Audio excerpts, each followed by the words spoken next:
Today is recall day in California. After years of conservatives organizing, overcoming incredible odds, even fielding a serious candidate with name recognition, with fundraising ability, Larry Elder, today is the day that Californians unhappy with Gavin Newsom can go vote him out of office. Unless they discover, as many Californians have over the past few days, that they already apparently voted. It's quite a story. Good question. What is going on? We spoke with several concerned voters here in the West San Fernando Valley who believe something wonky had been going on at places like El Camino Real Charter High School in Woodland Hills. I went to El Camino High School to vote, got there at 10:30, gave her this, and she scanned it and said, "You voted." And I said, "No, I haven't." And she said, "This has been happening all morning." The man next to me was arguing the same thing. So as I left, I did the provisional ballot and left. I was just really angry, and I saw two women walking toward me as I left, and I said, "Don't be surprised if they tell you you've already voted." And she said, "They've already done that." If I voted, how did I vote? And who did you vote for? Well, I asked the couple, the young women that I talked to, and I said, "Are you by any chance Republicans?" She said, "Yes." And I said, "Well, so am I. And so are the two friends that had the problem at VFW." What a coincidence. Already major publications are calling the race a lock for Gavin Newsom. Maybe it is, maybe it isn't. Either way, no one is going to have any trust in the results. No Republicans, certainly, nor should they. If the past few years of American politics have given us anything, it's a peek behind the curtains to see just how removed the way that we're told our politics works is from the way that our politics actually works. Then AOC wears a tax the rich dress to a party with all of her rich friends. The FEC defends big tech's right to throw elections. And Dr. Fauci wants to keep you off of airplanes unless you take his shot. I'm Michael Knowles. This is The Michael Knowles Show.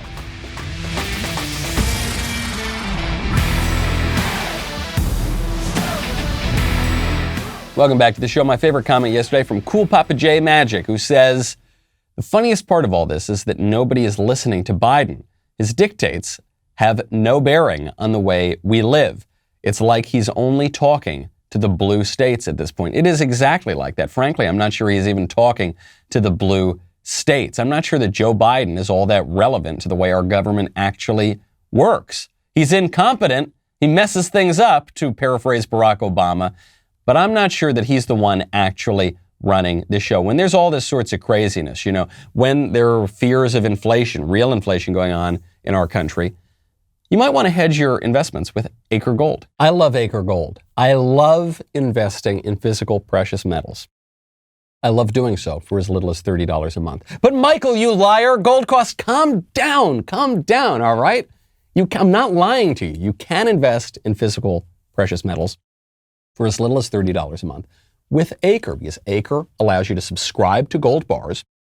When your gold stash reaches the price of their gold bars, Acre will discreetly ship the gold to your house. Acre's also introduced a new $100 a month subscription to a 5-gram gold bar. Keeps you updated on your gold stash every month, ships once you reach the price threshold.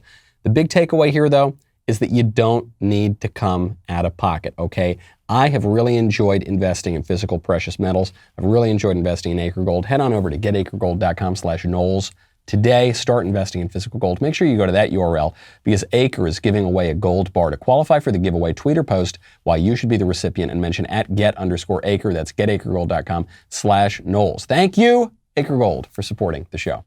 They've been doing this in California for years. About 5 years ago, back before I fled California, I went to vote in the 2016 election. I show up to vote in my precinct in the primary, and in the primary, you show up, the Democrat and Republican primaries are on the same day, and you tell them your voter affiliation, and they hand you the correct ballot. So I walk up there, just sort of automatically, she reaches for the Democrat ballot, but she goes, "Democrat or Republican?" I said, "I'm a Republican." She stopped, she looked up at me like I had 3 heads, like I was crazy. Then she hands me my ballot, and you get a little ticket to show that you voted. The ticket has a number on it. Shows you what number you were in terms of the members of your party in the precinct. Mine was, I cannot forget this, 00003. Friend of mine was 00005. There was another one, I forget where he was. So two Republican friends of mine and I, all in different precincts. We go, we vote, it's all good. General election shows up. We come to the polling places. I say, hi, I'm Michael Knowles, I'm here to vote. They say, I'm sorry, Mr. Knowles, you're not on the voter rolls. I said, okay, well, maybe that's just a mistake. I asked another Republican friend, I said, hey, did you have any problems voting? He said, I did actually. I wasn't on the voter rolls, even though I voted in the primary. I asked a third Republican friend in LA, I said, hey, did you have problems voting?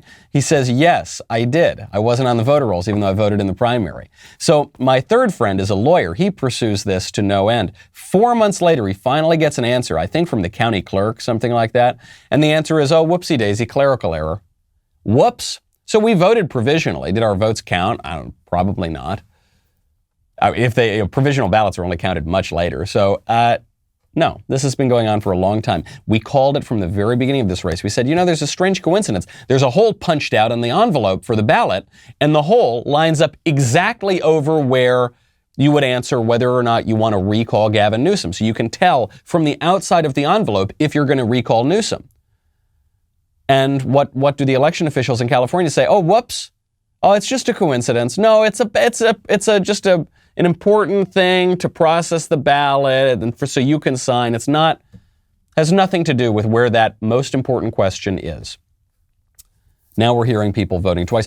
Friends of mine who moved out of California are receiving ballots still, and they're hearing, even if they requested not to receive a ballot, I'm hearing stories of people who are receiving multiple ballots under their new name, under their maiden name. It's just so obviously crooked. And now we're already being told, there are already preemptive articles from the left saying, the Trump GOP election lies are coming for Newsom. No, it's a bunch of crooks in California who are obviously trying to rig this thing.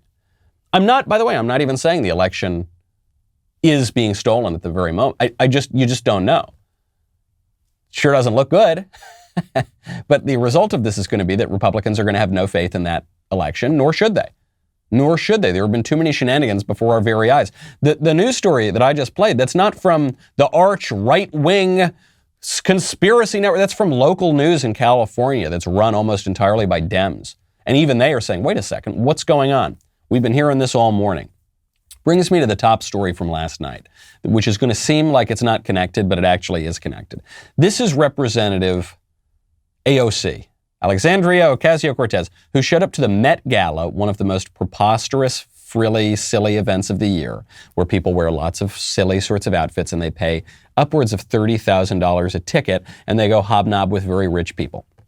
So AOC shows up and she gets the attention she craves and she wears a dress that says on the back of it, "Tax the rich," right over her derriere. You see, it's not on the front, it's on the back. "Tax the rich." And she coquettishly looks over her shoulder. Ah, yes, that'll show the man. She shows up to this very fancy event and says, "Tax the rich," right? So everyone's focusing on the hypocrisy. This is a wealthy woman who's showing up to a lavish party with all of her extraordinarily wealthy friends, and she says, "Tax the rich," right? And this is hypocritical, sure. But more offensive to me than the hypocrisy is the frivolity of it all. We are supposed to believe that this clown show, this bread and circuses, actually defines our politics. Oh, AOC, she'll show them. It's AOC versus the Republicans. Oh, who's gonna win? Oh, did you see what AOC tweeted? Oh, did you see what so-and-so tweeted today? In fact, it's just a performance. Whatever this woman does, some other silly woman showed up and said, "Equal rights for women," at the most establishment of the establishmentarian events of the year. This has very little to do with the way we're actually governed. This is a sideshow. This is a circus to keep us all entertained. So we root for AOC or we root against AOC and we all jibber jabber about the dresses. The way our government is actually run is that some bureaucrat that you've never heard of at like OSHA or one of the alphabet agencies in Washington, D.C. just writes some regulation that you're almost certainly never going to hear about, and then that's going to have effects down the line on some business, and it's going to change the way that you interact with society. It's going to change the way the economy is run, and you're not even going to notice it because you're going to be focused on AOC's stupid dress. To me, that's what's so frustrating. It's so disrespectful, not that it's disrespectful that AOC is pretending to be this people's champion when she is the darling of the establishment at the Met Gala, $30,000 a ticket. But it's more offensive the lack of respect that these people in general have for the voters, for the American people, who are being denied our political rights, who are being deprived of our way of life, who can't even have faith in the integrity of our elections. But boy, do we have a good sideshow. The other strange thing, not strange if you've been paying attention, about the Met Gala is that none of the people were wearing masks. AOC wasn't wearing a mask. Some other lady, I don't know a lot of these rich, fancy New York society types, a lot of famous politicians and actors and actresses there. None of them were wearing masks. Actually, the only people who were wearing masks were the help. It was the staff. All the staff that were waiting on the celebrities hand and foot, they had to wear masks to keep their filth away from the good, clean, beautiful, famous people, the ruling class. They don't want to get those nasty, icky germs from the yucky help. So the help wears the masks. The anointed ones don't have to wear the masks, even though we're living. Is it still the Delta that's surging, allegedly, or is it the Lambda now, or is it the Sigma? What is it? Is it it's the 15th day to slow the spread, or it's the 570th day to, I don't quite remember. All I know is you filthy pigs need to keep your masks on to keep your yucky breath and germs away from us beautiful anointed people. Tax the rich. We're going to show them power to the people. What a joke. What a joke. What a bunch of clowns. I mean, they actually dressed up like clowns. And then they put on a big circus, and by the way, we fell for it. We're all talking about it. We sort of have to talk about it. But if I must talk about it, I do not want to talk about it from the shallow perspective that the ruling class wants us to. I at least want to lift back that curtain. I think so much of the past 4 or 5 years has been about pulling back that curtain. Now we're seeing, if you tune into it, if you search really, really hard, you'll find out the way that we're actually governed. New rules coming out from the FEC. New rules coming out from the IRS that are going to, one, undermine election integrity even more, but two, they're going to have a far greater impact on our actual political life than whatever blather comes out of AOC's mouth. When you want to protect yourself, when you want to protect your assets, I would strongly recommend you check out American Home Shield. I hate thinking about household breakdowns, okay? And you know this, I'm a recent homeowner. Somehow, every month, something breaks, okay? They happen more often than you'd like. That is why it pays to have a plan from American Home Shield to help cover the cost of repair and replacing things like, your AC, like your fridge, like lots of other things in your house, okay? American Home Shield knows that no two homes are the same. That is why they have new options to help you find just the right coverage. American Home Shield members get more coverage options and fewer exclusions. Coverage is available no matter how old your systems and appliances are, okay? Right now, save yourself hassle, save yourself time, most importantly, save yourself money. Head on over to American Home Shield. Celebrate 50 years of their providing homeowners peace of mind. You can take $50 off their most comprehensive plans ever. That is ahs.com/Knowles, Knowles, now to save $50 off. That's ahs.com/Knowles for $50 off any plan. Service fees, limitations, and exclusions apply. See plan for details. American Home Shield, be sure with the shield. The FEC, the Federal Election Commission, has just finally ruled, or rather refused to rule, on a claim that came out from Republicans many, many months ago. You'll remember, let me take you back to the way long ago days of the 2020 presidential election. The most secure presidential election in American history, where there's no questions whatsoever, and if you dare to question it, why, you're an insurrectionist.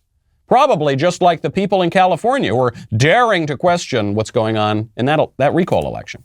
Anywho, the way that you know that the election, regardless of what happened in the voter machines or wherever else, the way you know that election was at least in part rigged is that big tech, the people who control the flow of information around the internet, shut down a negative news story about the Biden family right before the election. You don't need to talk about any other aspect to know that that election was in part rigged by the people who control our speech, which is by definition a political act. You'll remember there was a New York Post story about Hunter Biden's laptop, and Hunter Biden had a lot of incriminating stuff on his laptop, and it showed a lot of sexual and chemical indiscretions, but it also showed evidence of corruption. It also showed, it implied evidence of corruption on the part of Joe Biden, taking money from bad actors, selling government influence, really nasty stuff. The kind of corruption that actually compromises a political order.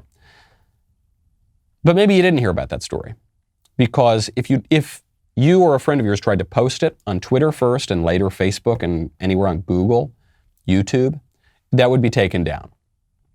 You just couldn't do it. It was called disinformation.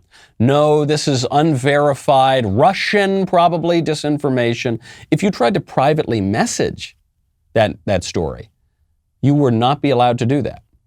Now, it later turned out the story was 100% completely correct. Oops. And they kind of admitted that later. They said, whoopsie daisy. Yeah, I guess we shouldn't have done that. Huh. Well, the election's over. Haha, too bad. By the way, next time we're going to do the exact same thing. So Republicans bring this to the Federal Election Commission. They say, Twitter can't do this. Twitter threw the freaking election in many ways. And what does the FEC says? Nope, never mind.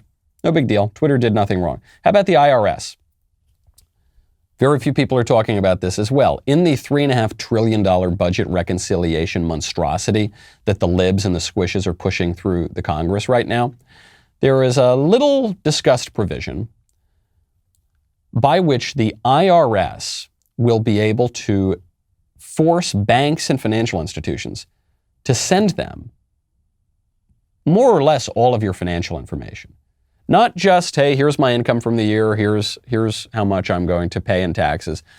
We're talking about transactions, we're talking about deposits, we're talking about withdrawals, we're talking about your entire financial life. And by the way, we don't use cash anymore. Everything is electronic, so they're going to see all the products you make, or all the products you purchase, all the products that you sell, who you're selling to, who you're buying from. They're going to be able to get more and more and more data. Now, the squishy, shallow Republican talking point of this from the last couple decades is just going to be about how big government wants to take more of your money, more of your tax dollars. But I don't actually think it's about money. So, I mean, yes, the government wants to take more of your money. Yes, they want to control your financial life to control your broader political life. But I think what this is really about, more precious than money, is data. It's about data. We are living right now through a major information revolution. You had the Industrial Revolution in the 19th century. You had the managerial revolution in the 20th century. You're now seeing the information, the surveillance revolution in the 21st century. These gigantic entities in the government and outside the government and kind of working with the government like Google, they know everything about you. They know more about you than you know about yourself. Not only do they use that to predict what you're going to do, but they use that to modify your behavior as well. And the government, the federal government directly, is trying to get in more and more on that action. And power to the people warrior, tax the rich AOC isn't going to say boo about it, because these tools, these hacks of the establishment exist for little other reason than to distract you and to put on a good show, while the IRS and other agencies in poorly fluorescently lit, hideous, brutalist buildings in D.C. go about the ugly work of actual government. We talk a lot about how in China they have a social credit system. We have a social credit system. We do. We have a social credit system that is so perverse that even the duly elected sitting president is sometimes not allowed to speak. On January 7th, regardless of what you think happened in the 2020 election, Donald Trump was the duly elected sitting president of the United States, and a handful of oligarchs took him out of the public conversation. Just took him out completely. That if the social credit system can silence the duly elected sitting president, they can do it to any of us. And they have done it to a lot of us. And it's not just about the memes that you get to post on Twitter. It's not even just about the news stories you get to share. It's about your financial information. It's about your geographic information. Google Maps, which was developed in part with funding from the federal government and with Google, which is sort of a private company, but sort of not. Doesn't sound all that different from China, does it? And we do have a social credit system, and the libs are cheering it on. Jimmy Kimmel the other day, allegedly a comedian. Is he a comedian? I don't know. He used to be sort of a comedian. Jimmy Kimmel now, who's hosting one of the lower-rated late-night talk shows, came out, and he said that the people who refuse to get the Fauci ouchie, the people who refuse to get this hastily developed drug against the Wuhan cough, they do not deserve to be treated at hospitals.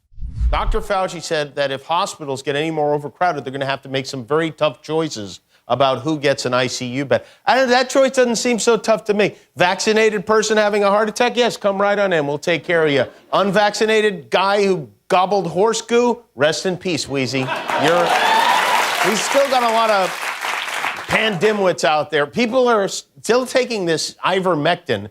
This the poison control centers have seen this spike in calls from people taking this livestock medicine to fight the coronavirus, but they won't take the vaccine, which is crazy. It's like if you're a vegan and you're just like, no, I don't want a hamburger. Give me that can of Alpo instead.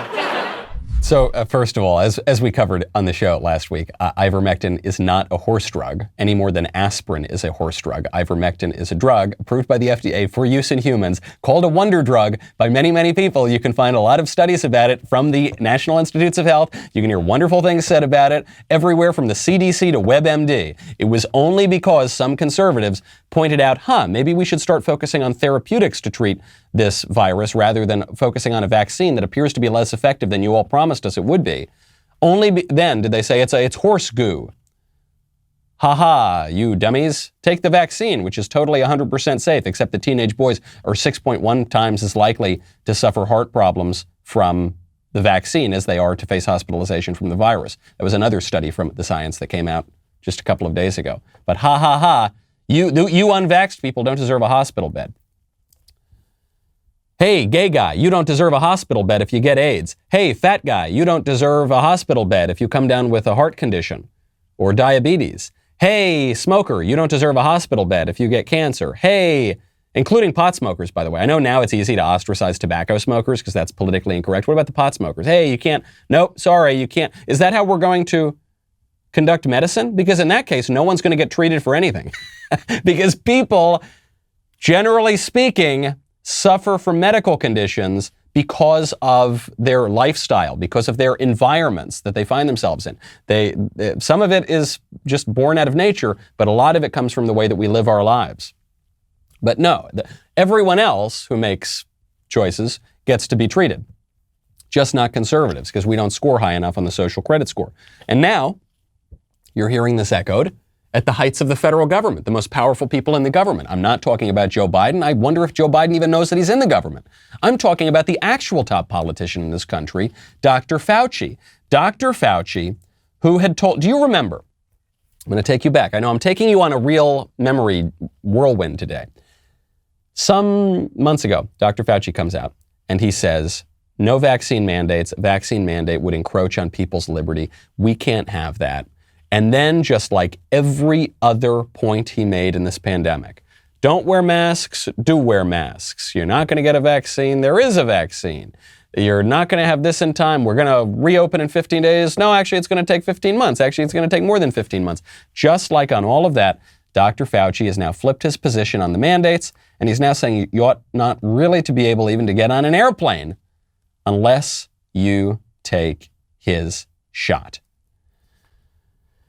When I want to get my blood flowing, when I want to get really good American nutrients, do you know where I go? I go to Good Ranchers. When's the last time you think you had American meat? Chances are it's been way too long, much longer than you believe that you did. Did you know that over 80% of the grass-fed beef sold in the U.S. is imported from overseas? My friends, the Good Ranchers, have traveled the country on a mission to help the American family by working together with local farms and ranches and shipping straight to your door. GoodRanchers.com delivers American craft beef and better than organic chicken. They've got T-bones, fillets, strips, gourmet burgers, and more. And at half the price of online competitors, you get the steakhouse quality you deserve at a price every family can afford. Go to goodranchers.com/Knowles right now and you can save $20, or better yet, subscribe and save on each box of mouth-watering American meats that will show up right on schedule, right to your door. I love it, especially the burgers. Strongly recommend the burgers. They're very juicy, very delicious.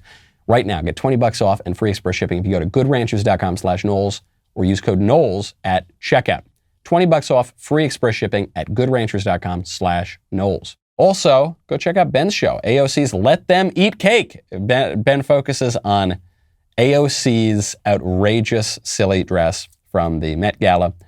Tune in tonight to Backstage with me, Ben Shapiro, Jeremy Boring, Matt Walsh, and Andrew Klavan to catch an all-new episode of us discussing everything that's happening, including vaccine mandates, how to fight them. Streams at 7 p.m. Eastern, 6 p.m. Central, dailywire.com, and on our Daily Wire YouTube channel. Do not miss it. We'll be back with a lot more.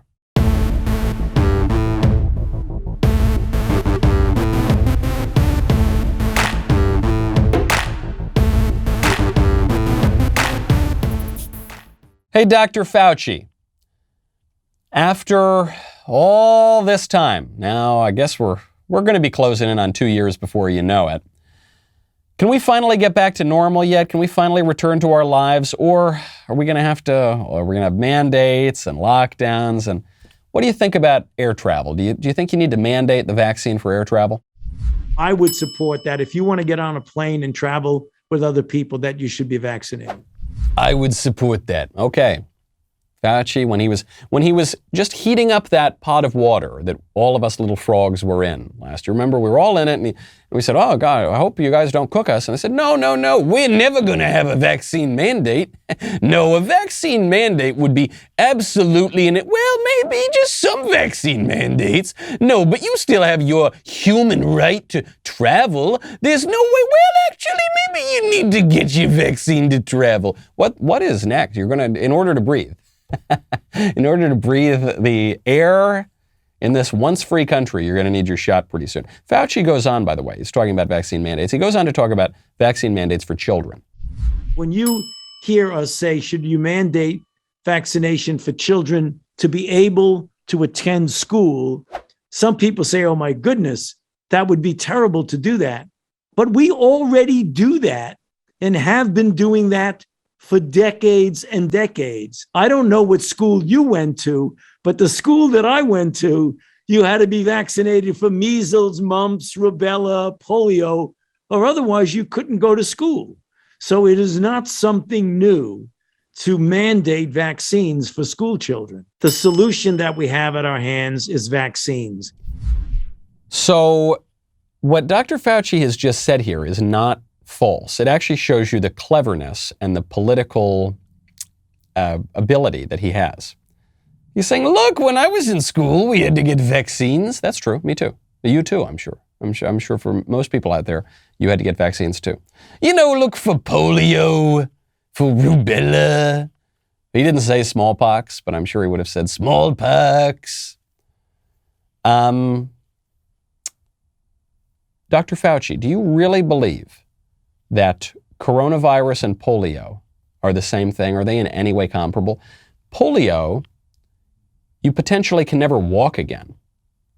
Polio turns you into FDR. The Wuhan virus, especially if you get it as a kid, statistically, nothing's going to happen. You're going to be, statistically speaking, you're going to be fine. Yes, we mandate certain do we mandate the flu shot? No, we don't. Why? Because the flu's the flu.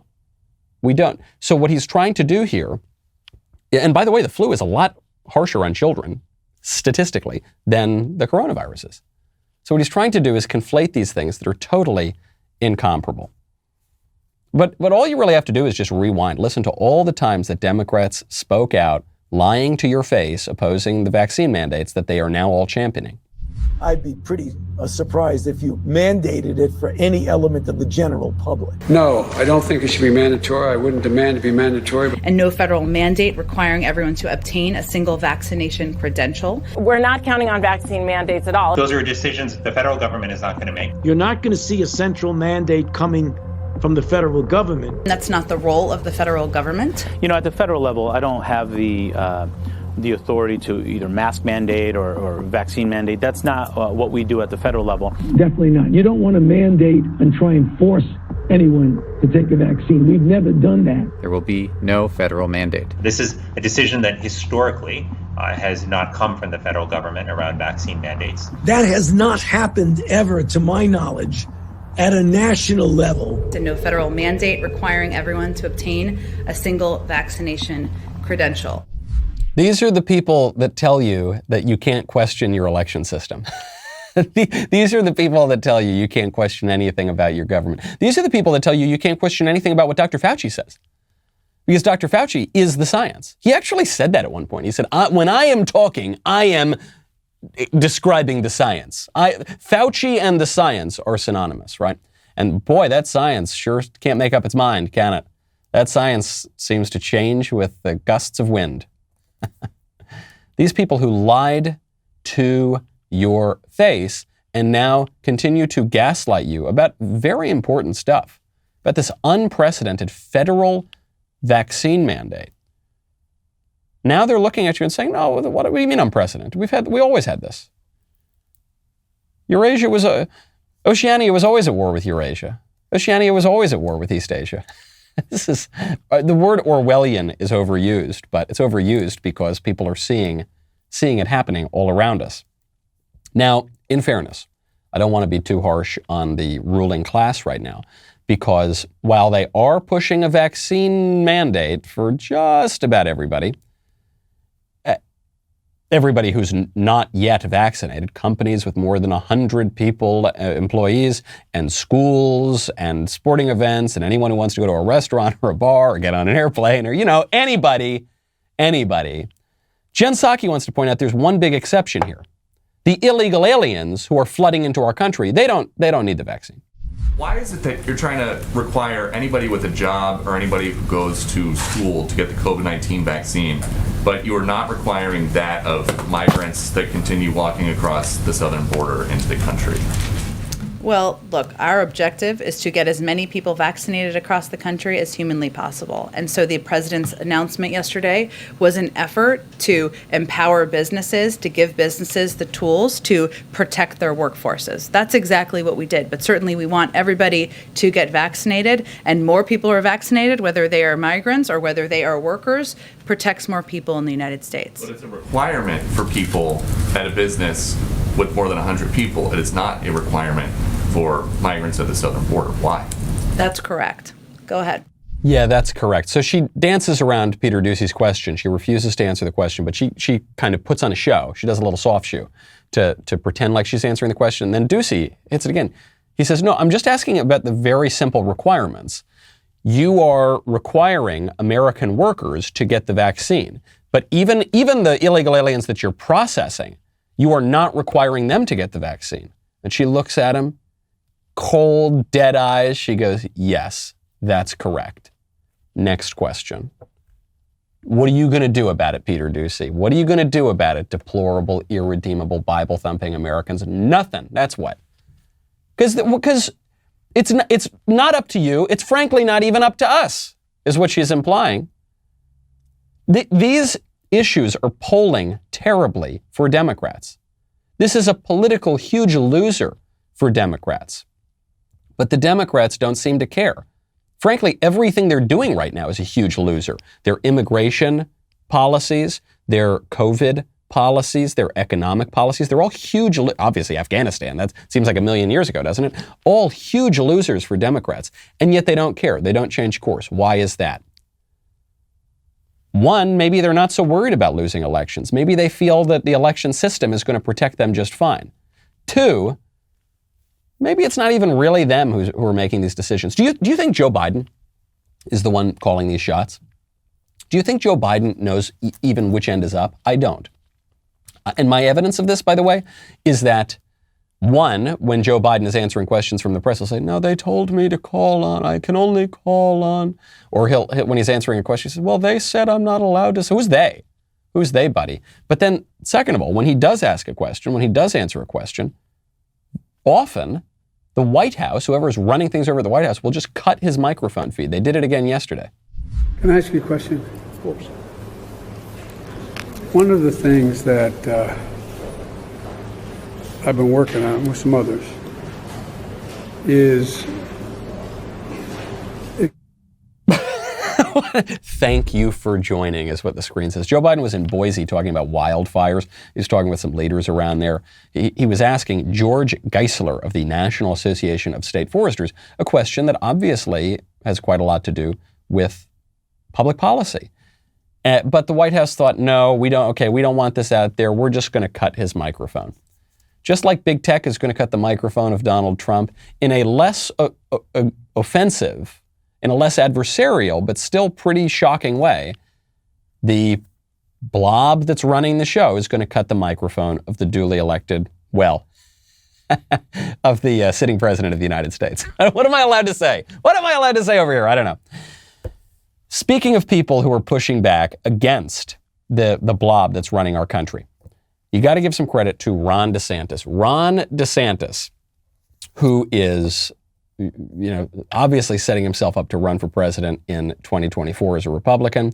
Ron DeSantis just won a major battle in the courts. First District Court of Appeals just granted the state of Florida's request to reinstate the stay that would mean now that the rule requiring all Florida school districts to protect parents' rights to make choices about masking kids is back. Okay, so what has Ron DeSantis done? I think there are three options here. Frankly, I wish he went further. The one option is force all the kids to wear the masks. The second option is do not force the kids to wear the masks. If some kids want to wear it, it's fine, but the schools can't mandate it and parents can get out of it. Okay, the third option is ban the masks. I would prefer the third option. I don't think you should be permitted to cover yourself up like you're wearing a burqa in Afghanistan or like you're a bandito from the Old West, okay? It's inhuman, it's disordered, and I just don't like it. I don't think we ought to run our lives that way. I don't think that we should muzzle one another. I don't think that we should stop one another from seeing each other's smiles and each other's faces. It's wrong. It's disgusting. Those masks are gross, and it's wrong. And by the way, if the masks really worked, if they really slowed the spread to the degree that we were promised that they would, after Dr. Fauci told us they don't work, then he told us they do work and they're really, really important, would we still be in this perpetual lockdown well over 500 days later? I don't think so. I'll take the Fauci line on this. I'm not saying the masks don't work to stop a droplet or two. I'm not saying that. But as Dr. Fauci also told us, people are fiddling with their faces. Maybe they're not using the masks correctly. And I'd like to go even further than that. Let's say that whatever the media tell us the science is, let's say it's 100% true, okay? Let's say the masks really do stop the spread of the virus to some degree. I'm not even going to argue with that. I still don't like it. I still think that we the people have the right to govern ourselves. And I still think that we the people, if we don't want everyone to be wearing a secular hijab or a secular burqa, really, more like it, I think we have the right to do that. I think we have that political right, we should have that political right. But that has been outsourced to technocrats and bureaucrats who are utterly unaccountable to the people. This is why I'm so frustrated talking about AOC's dress. I think this is such a sideshow. This has so little to do with the way we're actually governed. It almost makes you want to turn to drugs, doesn't it? Well, if you live in the state of Washington, you can turn to drugs, and it's almost impossible to get arrested. As of this year, it is almost impossible to get arrested by a cop for doing drugs. Cops can no longer arrest someone for possession of drugs until the third time they catch them. This started in February when the Washington Supreme Court decided that the state law against drug possession as a felony is unconstitutional. So this decriminalized drugs. Then in May, the state replaced the law with a new law saying it's a misdemeanor. But still, the cops can't arrest you until the third occasion that you are caught. First time you get a warning. The second time you're given information for a rehab center. The third time you can be arrested and charged. But still, the governing authorities would prefer that you do not charge this person. That's the preferred outcome in Washington state. And we are told this is a great victory for freedom. What freedom?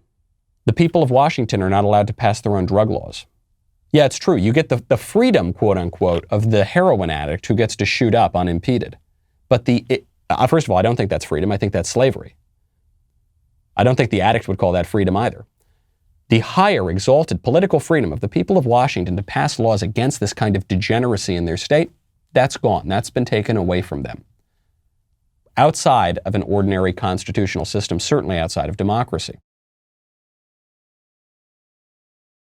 Sometimes we're a little tough on the libertarians on this show. I don't know if you've noticed that, but I really want to be clear about my language here, because all these words, the libertarian and the populism and the Trumpism and the neoconservative and all these words become a little murky, a little confusing. When people hear the term libertarian, it evokes two completely separate images. Sometimes you'll hear a libertarian as a kind of person who doesn't want to go bomb the Middle East. You know, a libertarian as opposed to a neocon. And what they mean is the libertarian wants to stay home, focus on the American homeland, not go pursue adventurism overseas. And the neocons, they want to go pursue adventurism overseas. But there's also libertarianism as applied to the domestic front. And like on a question like drugs, the libertarian would say legalize all the drugs. The government has no right to stop you from using drugs, meaning we the people have no right to pass drug laws. Let the guys shoot up, that's the height of freedom. That's the kind of libertarianism that I'm attacking, because I think it's crazy. I think it's based on a false understanding of human nature. It's based on this idea that we are free-floating atoms, that we are born primarily with a rights and entitlement rather than obligations and duty and responsibility. It's based on an idea that there's no transcendent moral order, and it's based on the idea that true liberty is pursuing whatever disordered appetites you have, rather than, as the Founding Fathers understood, the right to pursue virtue, the right to do what you ought to do, to have a flourishing place, to not mistake liberty for licentiousness. Nowhere did we see this confusion more clearly than at the MTV Video Music Awards the other night, with one of the saddest displays that we've seen in a long time. Madonna shows up in a sort of leather, skimpy outfit. She's like a dominatrix, 50 Shades of Grey kind of thing. And she is standing there, I guess, as a sex symbol. She used to be a sex symbol. This woman is 63 years old. I don't mean to be insulting. She looks pretty good for 63, I guess. But she's 63. She shouldn't be wearing this. It's gross. Don't do it. And this is what our society is now exalting as the height of freedom. The freedom of a 63-year-old woman to dress up like a woman of ill repute, alone, on stage, putatively for the sexual gratification of the audience, but I don't think that was actually the effect. That's the height of freedom, right? No, I don't think so. This is, I mentioned George Orwell earlier, this is really Aldous Huxley. This is really Brave New World. This is the state coming in and undermining people's freedom by appealing to their most base desires, which unfortunately is a product not just of the radical left, but also of the libertarians who mistake pursuing your appetites and your whatever disordered desires you have for true freedom. And the result of that is that people now become enslaved to their sexual desires. People become enslaved to their drug desires. People become enslaved to all manner of selfishness, and they lose the ability to govern themselves. And this is exploited by bad men who want to rule over you regardless of your constitutional order, okay? Really bad stuff. And it's no coincidence that this has happened with the decline of religion. John Adams said the Constitution's built for a moral and religious people. It is not fit to govern anyone else. That wasn't just a talking point. That what he was observing is that if you do not have religion and morality to rein in your basest appetites, which are licentious, they're not true liberty, then you're not going to be able to attain liberty. You're not going to be able to govern yourself.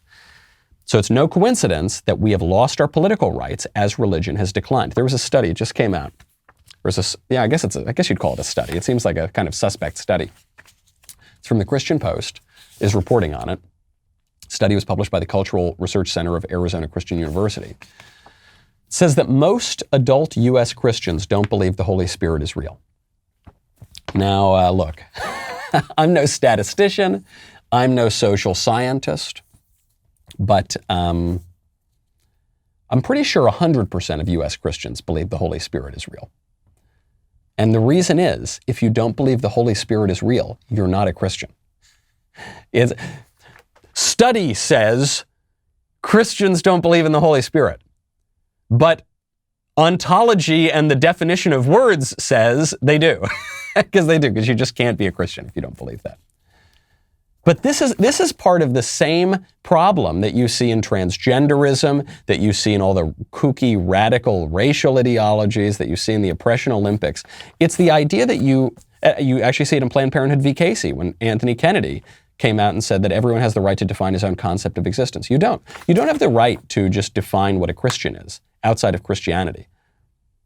You don't have a right to identify as a Christian if you're not a Christian. You don't have a right to do all of these kooky things. But this identity politics, this ever less and less coherent identity politics, is ripping the country apart. You're seeing it on the football field right now. The NFL has decided this season to debut the Black National Anthem at games. There's something called the Black National Anthem, and I guess it's the song Lift Every Voice and Sing. And they're going to play it before each game as part of a $250 million investment towards social justice, whatever that is. So this is the Black National Anthem. Now, whatever this song is, it's not a national anthem because there's no nation of the blacks, right? And the nation that we're living in right now is America. So if this is a national anthem, then I guess the Star-Spangled Banner is no longer the national anthem. If both of them are the national anthem, then we don't have a national anthem. Actually, we don't have a nation. If a distinct minority has its own national anthem, then it is not part of the broader nation. This was my issue with Juneteenth. It was called the Juneteenth National Independence Day. That's what it's called in the law, which means that it supplants the old National Independence Day, the 4th of July. You can't have two national independence days. You get one. You get one nation. But it doesn't seem that we have a nation anymore. We certainly don't have a nation that in any way resembles the nation that we had not so long ago. A revolution has taken place, and a lot of people haven't even noticed. I'm Michael Knowles. This is The Michael Knowles Show. See you tomorrow.